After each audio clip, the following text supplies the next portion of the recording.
Hello everyone, welcome back to my channel. I am Reenu. और आज हम अपनी नीट सीरीज में जो नया टॉपिक लेकर आए हैं वो है फाइलम एस्केलमंथीज। ओके, तो अभी तक हम प्लेटिहेल्मिन्थीज तक डिस्कस कर चुके हैं। So let's we start aschelminthes. Aschelminthes are also known as nematodes. Aschelminthes को हम निमेटोड्स भी कहते हैं एंड इनको ये नेम दिया गया है। अगर इस वर्ड को हम ब्रेक डाउन करते हैं तो यहाँ से देखिए, ascos means cavity and helmins means worms, इसलिए इनको एस्के हेलमिन्थीज कहा गया है। इनका एक कॉमन नेम होता है जिसको हम कहते हैं राउंड वर्म, तो ये राउंड वर्म के नाम से भी जाने जाते हैं। क्लियर। इनकी स्टडी को हम हेलमिन्थोलॉजी कहते हैं, यानी कि वर्म्स की स्टडी की अगर हम बात करते हैं तो वो हेलमिन्थोलॉजी कही जाती है। ये सबसे पहले इस नेम को प्रपोज किया था ग्रोबन ने 1910 में। ये एक सुपर फाइला है। आइए इसको डिस्कस करते हैं। हम इसकी करेक्टरिस्टिक्स को अच्छे से पढ़ते हैं इसके बारे में। हैबिट एंड हैबिटेट की सबसे पहले हम बात करते हैं। तो देखिए, फ्री लिविंग होते हैं, एक्वेटिक एंड टेरेस्ट्रियल हो सकते हैं, पैरासिटिक भी होते हैं प्लांट्स एंड एनिमल्स के अंदर। तो ये एक बहुत टिपिकल चीज़ नहीं है, आपको इजीली लर्न हो जाएगा। मे बी फ्री लिविंग या एक्वेटिक या फिर टेरेस्ट्रियल या फिर पैरासाइट्स के रूप में प्लांट्स एंड एनिमल्स में प्रेजेंट हो सकते हैं। एनिमल्स के अंदर आपके इसके बहुत सारे एग्जांपल्स हैं, जैसे आप राउंड वर्म की बात करते हैं, आप पिन वर्म की बात करते हैं, आप फाइलेरिया वर्म की बात करते हैं। ये सारे एनिमल्स के अंदर डिजीज कॉज करते हैं, तो ये पैरासाइट्स के रूप में वहां पर होते हैं। सीलोम की अगर हम बात करते हैं तो ये सूडोसिलोमेट होते हैं। एंड सूडोसिलोमेट आप जानते हैं, हम जब सीलोम की बात करते हैं तो वो 3 डिफरेंट कैटेगराइज ग्रुप्स में कैटेगराइज की जाती हैं, जिसको हम देखिए यहाँ पर ये वाला जो देख रहे हैं आप, इसमें सीलोम प्रेजेंट नहीं है, सिर्फ एक सिंगल कैविटी प्रेजेंट है जिसको हम गट कहते हैं। तो ये क्या कहलाते हैं? एसिलोमेट कहलाते हैं।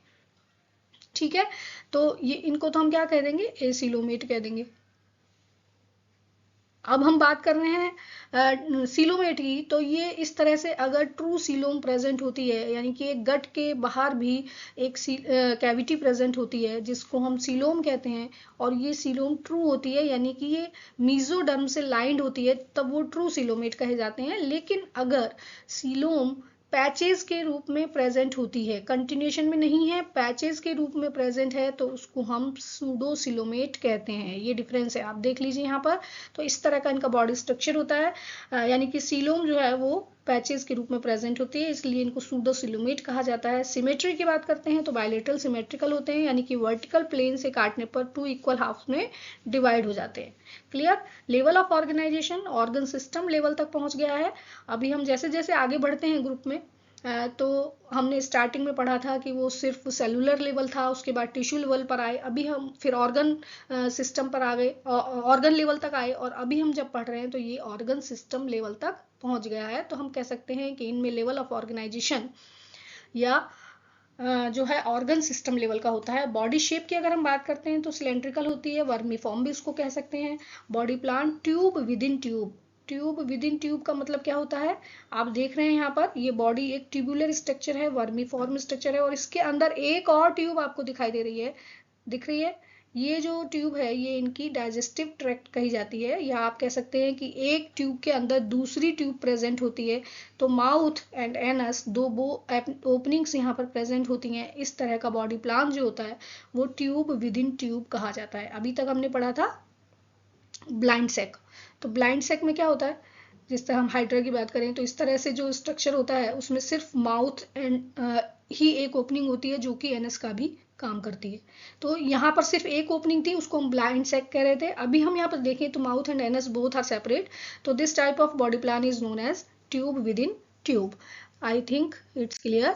देन हम बात कर रहे हैं जर्म लेयर्स की। तो ट्रिप्लोब्लास्टिक है, यानी कि तीनों layers ectoderm, endoderm and mesoderm clearly present होती हैं, इसलिए ये ट्रिप्लोब्लास्टिक होते हैं। स्केलेटन एब्सेंट होता है, यानी कि कोई आउटर इनर स्केलेटन नहीं है, लेकिन पूरी बॉडी एक थिक क्यूटिकल से कवर होती है। क्लियर। डाइजेशन एलिमेंट्री कैनाल में होता है, तो एलिमेंट्री कैनाल कंप्लीट होती है इनकी, क्योंकि उसमें हमने देखा माउथ के साथ साथ एनस भी प्रेजेंट है। तो this type of alimentary canal is called complete. वो कंप्लीट एलिमेंट्री कैनाल में प्रेजेंट होती है। And the distinguishing factor is the well developed muscular pharynx. जो फेरिंग्स है इनकी वो बहुत वेल डेवलप्ड होती है, and this is for NEET, important for NEET. Muscular pharynx किन में प्रेजेंट हो सकती है, ये क्वेश्चन आपसे पूछा जा सकता है, तो इट्स वेरी इंपॉर्टेंट कि वेल डेवलप्ड मस्कुलर फेरिंग्स इनके अंदर प्रेजेंट होती है। एंड रेस्पिरेशन की बात करते हैं तो सिंपल डिफ्यूजन के थ्रू रेस्पिरेशन हो जाता है। एक्सक्रीशन के लिए स्पेशलाइज सेल्स होती है जिनको हम प्रोटोनेफ्रिडिया कहते हैं। It is very important, protonephridia यहाँ पर प्रेजेंट होते हैं जो कि एक्सक्रीशन एंड ऑस्मोरेगुलेशन का काम करते हैं, तो this is also important point. तो मैं यहाँ पर देखिए साथ साथ आपको बताती जा रही हूँ कि किस तरह के क्वेश्चंस कहाँ से भी पूछे जा सकते हैं। Clear.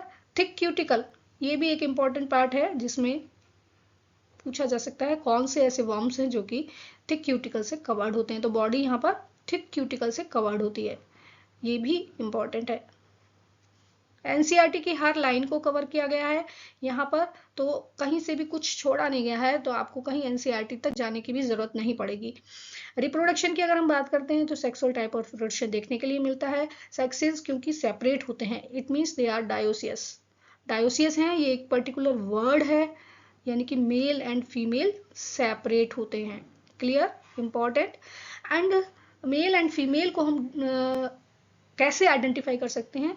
Females are longer than males, और you can say males are shorter than females. Clear. Male females जो होती हैं वो लॉन्गर होती हैं मेल्स से। यहाँ देखिए ये डायग्राम आपके एनसीईआरटी बुक से लिया है मैंने, जिसमें आप देख रहे हैं मेल जो है उनकी जो टेल पॉइंट है वो कर्व्ड है, ये इसका एक कैरेक्टरिस्टिक फीचर है। एंड फीमेल्स जो होती हैं वो मेल से लॉन्गर होती हैं, तो ये इन दोनों पॉइंट्स की हेल्प से आप इनको आइडेंटिफाई कर सकते हैं। फर्टिलाइजेशन की बात करते हैं तो फर्टिलाइजेशन इंटरनल होता है।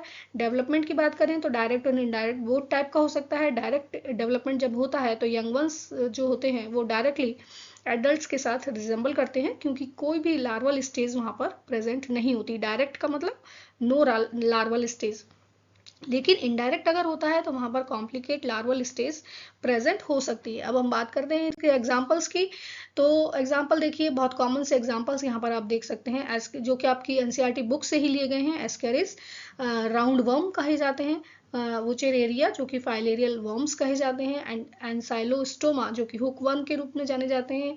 एंड यहाँ पर एक और जो हम बात कर रहे हैं रैबिडिटिस, और ये जो है पिन वर्म कहे जाते हैं। तो इस तरह के बहुत सारे वर्म्स हैं, लेकिन ये सिर्फ मैंने आपको एनसीईआरटी की बुक के एग्जांपल्स ही यहाँ पर शो किए हैं। So this is all about that aschelminthes. I hope कि ये आपको पसंद आया होगा, तो इसके लिए आप मेरे चैनल को सब्सक्राइब करिए, अपने फ्रेंड्स के साथ शेयर करिए, और साथ में